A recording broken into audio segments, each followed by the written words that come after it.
Chapter 8. The Forest Chase. It was impulse more than anything else that made me follow the black fox, and the desire to see where she was going and what she was going to do. I walked quickly across the field to the woods. I cannot explain exactly my fascination with this fox. It was as if I had just learned a new and exciting game that I wanted to play more than anything else in the world. It was like when P.T. Burkiss first learned to play Monopoly, and that was all he wanted to do, just play Monopoly. One time he followed me around the yard on his knees, begging me to play with him. And one time he made his sister play with him, and he did everything for her, collected her money, moved her peace, paid her rent. All she did was sit there reading a magazine. That's the way I felt about this fox. It was a new game. The rules I didn't exactly know yet. All I had so far was a fierce desire to play. My father once said this could be the most important thing in any game. I slipped through the trees and the forest was warm and sunlit. All around were large wrinkled boulders. It was as if hundreds of full skirts had been left on the forest floor to dry. There was not a sound anywhere, and I had the feeling I was the only living being in the whole forest. In English class one time, we had to say poems, and one girl recited this poem called "Where Are All the Forest Folk?" And when she started speaking, big tears started rolling down her cheeks. There was no noise at first, just big tears dropping down onto her blouse.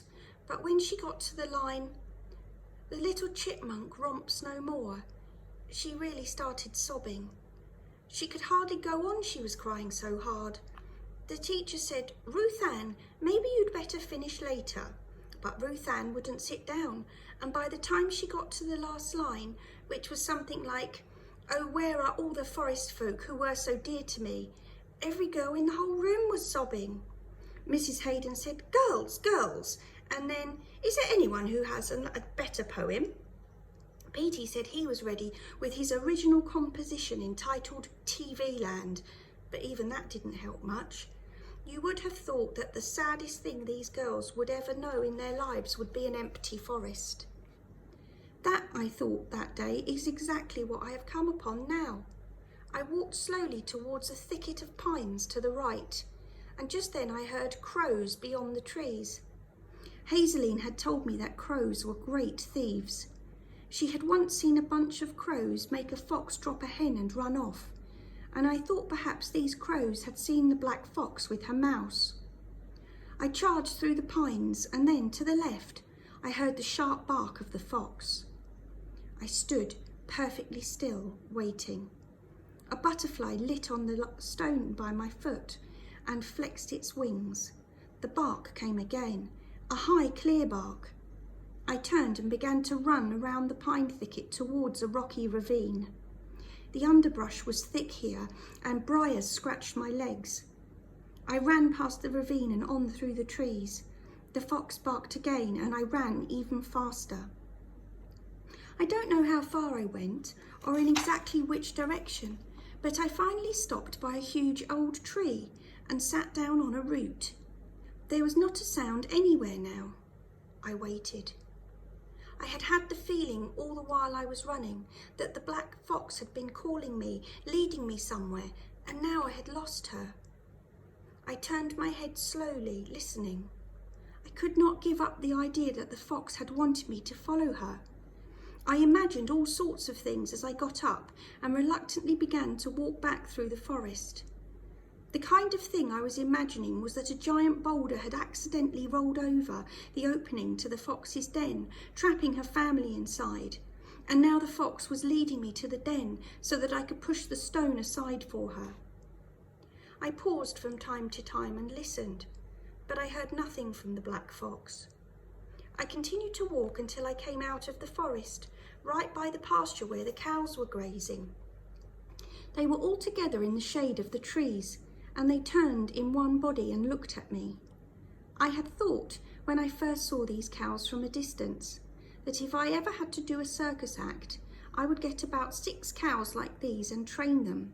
They would be called the Cow Family Dancers, and I would come out in an alpine suit with an accordion, and I would start to play, and the cows would come dancing out into the circus arena, not trotting like horses, but doing peasant steps, turning and clicking their heels and tossing their heads. Now that I saw the cows at close range, I abandoned this idea for all time and began to walk slowly past them. Cows do not attack people. Cows do not attack people. Cows do not attack people. Then, completely against my will, I found myself making up a P.T. Burkiss news story. Cow attacks boy, scientists baffled. Scientists in Clinton County were baffled today by the report that a cow attacked a young boy. The young boy, who was passing the cow in a respectful manner, was able to give no reason for the attack. "She just came at me," he managed to whisper before he was driven to the hospital. No one has been able to reach the parents of the young boy as they are having a vacation in Europe. At this point, one of the cows actually did take a step in my direction, and I began to run down the hill. I ran past the cows, crashed into the fence, got up and brushed myself off, crawled under the fence and ran on into the yard. "What on earth's the matter with you?" Hazeline said. She was taking washing off of the line. "I was just running." "Anything after you?" "No." "I thought maybe you'd stirred up an old bear or something." "No."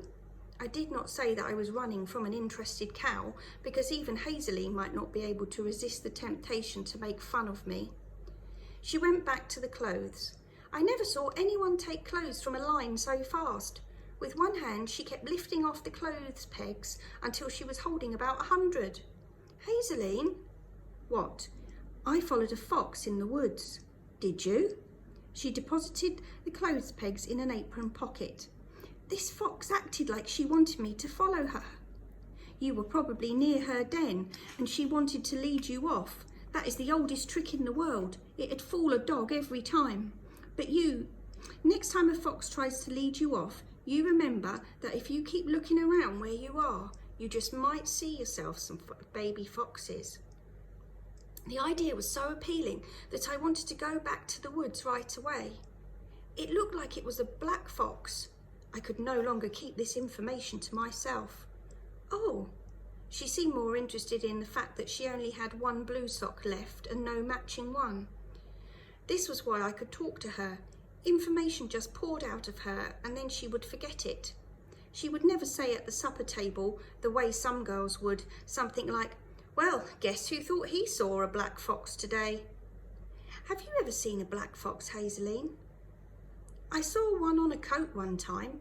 She found the other blue sock and put all the clothes in the basket. "The fur was about that thick. It looked so warm and soft. This lady in front of me in church had it on, and I kept putting out my hands wanting to stroke it." "Is a black fox different from a red one?" "I don't know. Listen, you ask Dad about foxes. When it comes to hunting animals, there isn't anything he doesn't know." "Oh, I don't want to bother your Dad." "Oh, he'd be really tickled. He loves to talk about the woods and all. Why, if you wanted him to find you a black fox, he could go out and do it."